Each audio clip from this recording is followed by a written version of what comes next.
Hello दोस्तों, आपका स्वागत है स्कॉलर एलाइट में। जो लोग ये वीडियो पहली बार देख रहे हैं तो उनसे रिक्वेस्ट है कि आप हमारे चैनल को सब्सक्राइब कर लीजिए ताकि जो भी वीडियोस मैं अपलोड करूंगा आपको नोटिफिकेशन के माध्यम से पता चलता रहे। चलिए स्टार्ट करते हैं।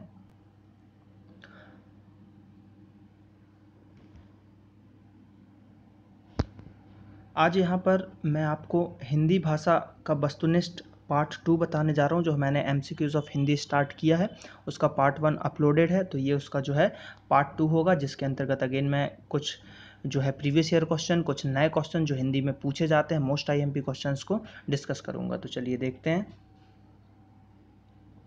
पहला क्वेश्चन देखते हैं यहाँ पर क्या बोला जा रहा है। अभिज्ञ का विलोम शब्द क्या है? ठीक है, अभिज्ञ का विलोम शब्द पूछा जा रहा है।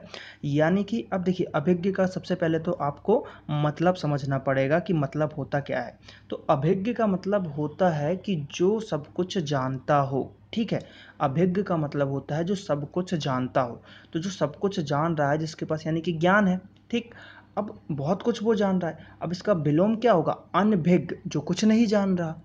अभिज्ञ का अगर मतलब है जो सब कुछ जान रहा है तो उसका विलोम क्या होना चाहिए? अनभिज्ञ होना चाहिए। तो इसका आंसर हो जाएगा बी, अनभिज्ञ, जो कि कुछ नहीं जानता। ठीक है, चलिए। मुख दर्शन में कौन सा समास है? देखिए, ये क्वेश्चन मैंने जानबूझ के डाला है और ये कई बार पूछा जा चुका है। एमपी पुलिस सब इंस्पेक्टर में और भी एग्ज़ाम जो हुए हैं, हर जगह ये क्वेश्चन पूछा जाता है। फेवरेट क्वेश्चन है। देखिए क्यों? क्योंकि इसमें जो है हाइफन लगा हुआ है। अब क्या होता है कि ये जो जिस तरीके का दिख रहा है, आदमी देखते ही साथ ही ऑप्शन नंबर ए द्वंद्व समास लगा के आगे बढ़ जाएगा, लेकिन ये नहीं है। मुख दर्शन का मतलब होता है मुख के दर्शन। ठीक है, या मुख का दर्शन। ठीक, तो इसमें का यूज़ हो रहा है। तो देखिए, बहुब्रीहि है नहीं, द्वंद्व दिख रहा है द्वंद्व, लेकिन द्वंद्व होता नहीं है और कर्मधारय भी होगा नहीं। तो बचा कौन? तो इसमें होगा तत्पुरुष समास, क्योंकि मुख का दर्शन बोल रहे हैं। ठीक है, किसका? मुख का दर्शन बोल रहे हैं। ठीक है, तो ये याद आपको रखना है। ठीक है, ये ध्यान रखिएगा, कुछ चीज़ें इंपॉर्टेंट होती हैं जो मैंने ये बताया कि जो दिखता है वैसा होगा नहीं। मुख दर्शन डैश करके लिखा है तो द्वंद्व नहीं लगाना है। ठीक, इसका आंसर होगा तत्पुरुष समास।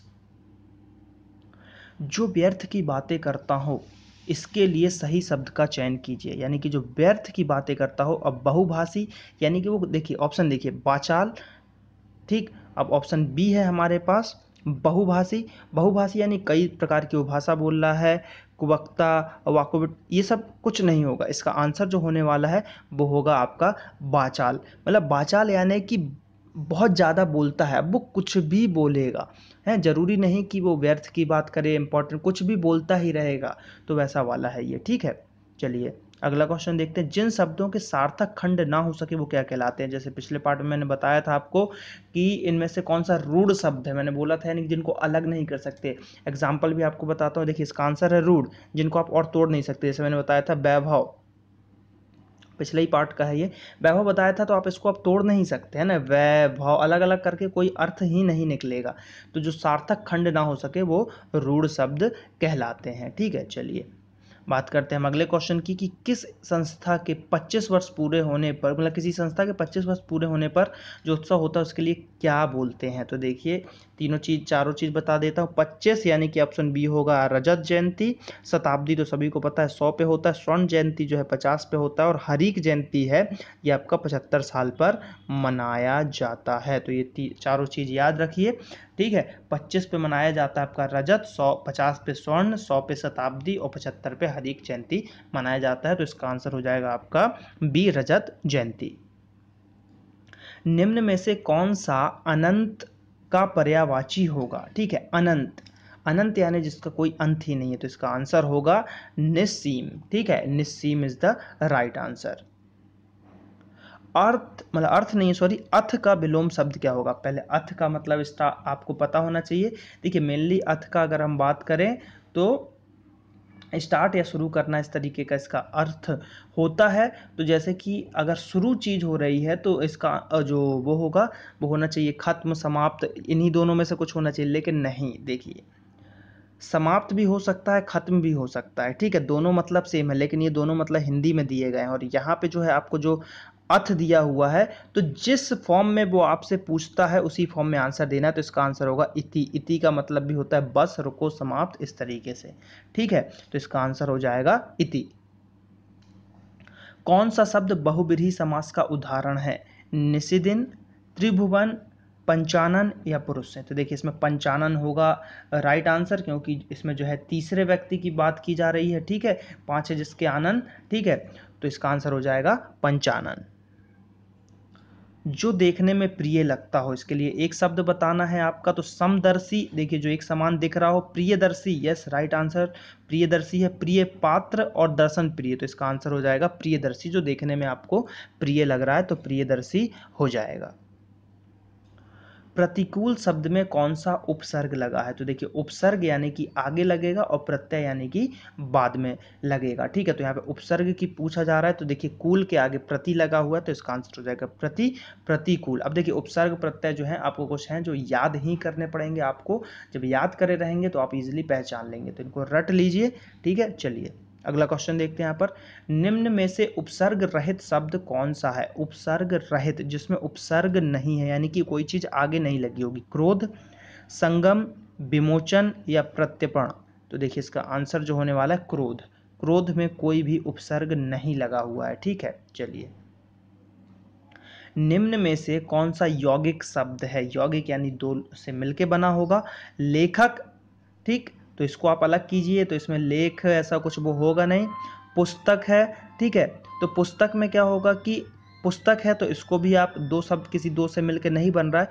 लेकिन अगर सी की बात करें, सी में क्या होगा कि विद्यालय लिखा हुआ है, ठीक है। सी में क्या है? विद्यालय है, तो विद्या धन आलय हो जाएगा, ठीक है। विद्या और धन आलय, तो विद्या अलग हो गया और आलय जो है आपका अलग हो गया, तो विद्या और आलय दोनों जो है अलग अलग हैं, तो इन दोनों को मिला के एक विद्यालय बना, तो ये एक यौगिक हो जाएगा, तो इसका आंसर हो जाएगा ऑप्शन नंबर सी।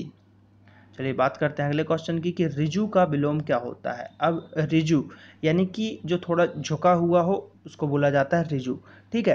तो सीधा, सरल, तिर्यक, ठीक, तो इसका आंसर हो जाएगा वक्र, ठीक है। इसका आंसर क्या हो जाएगा?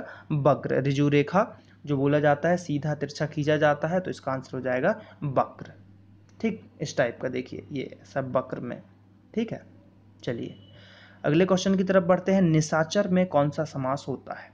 निशाचर जो रात में चरते हैं, यानी कि रात में घूमते हैं, सोते नहीं है। निशा मतलब होता है रात, ठीक है, तो द्वंद्व नहीं है इसमें।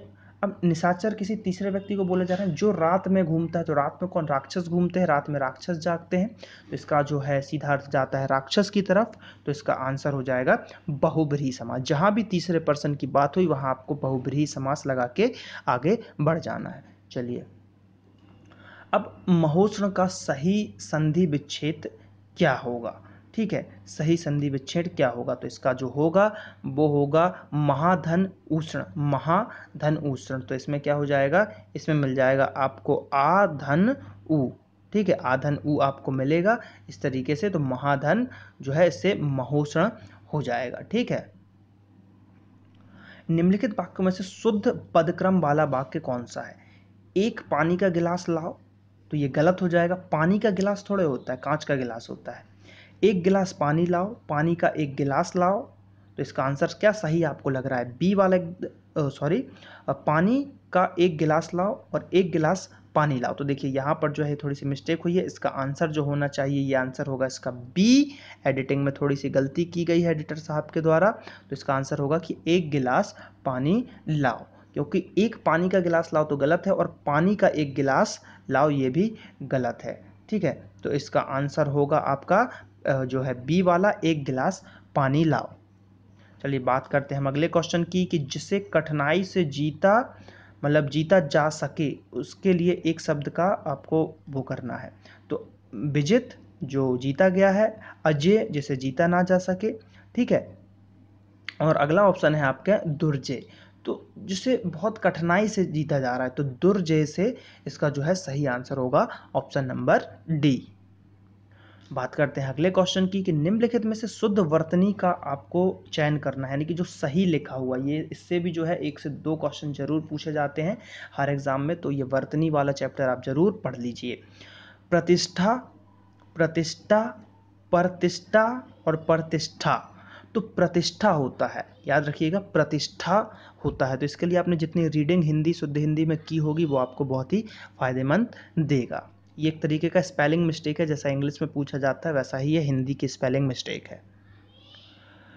सम्मार्ग में प्रयुक्त संधि का नाम बताइए। सम्मार्ग में प्रयुक्त संधि जो है, इसमें संधि हो जाएगी आपकी व्यंजन संधि, दो व्यंजनों के इसमें मेल से होगा। सम आधा माँ आएगा और इधर भी माँ आएगा, तो दोनों में कोई भी एक भी स्वर नहीं मिलेगा आपको। इसमें जो प्रयुक्त होगा माँ धन माँ प्रयुक्त होगा, तो जिसमें कि एक भी आपको जो है इसमें एक भी आपको जो है स्वर नहीं मिलेगा, इसलिए इसका आंसर जो हो जाएगा व्यंजन संधि हो जाएगा। तो इसका आंसर है व्यंजन संधि।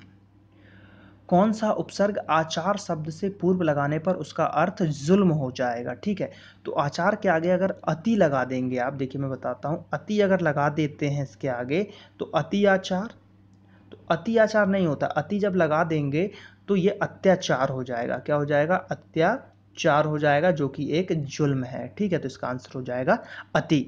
अति उपसर्ग लगाने पर, ठीक है, ये जुल्म जैसा हो जाएगा। अब देखिए यहाँ पर जो है ये क्वेश्चन समाप्त होते हैं, पार्ट 2 यहीं ख़त्म होता है। तो अब जो है आप लोगों को क्या करना है कि चैनल को सब्सक्राइब करना है, ठीक है, और जो फेसबुक पेज है उसको भी लाइक करना है, और यहाँ पर नेक्स्ट और प्रीवियस वीडियो आप की लिंक देख पा रहे होंगे, उस पर क्लिक करके नेक्स्ट और प्रीवियस वीडियो को भी आप देख लीजिए। वीडियोस को लाइक कीजिए, उस पर कमेंट कीजिए, अपने दोस्तों के साथ उसको ज़रूर बांटिए और एग्ज़ाम में ज़्यादा से ज़्यादा स्कोर कीजिए। चलिए मिलते हैं हम अगले पार्ट में। Thank you.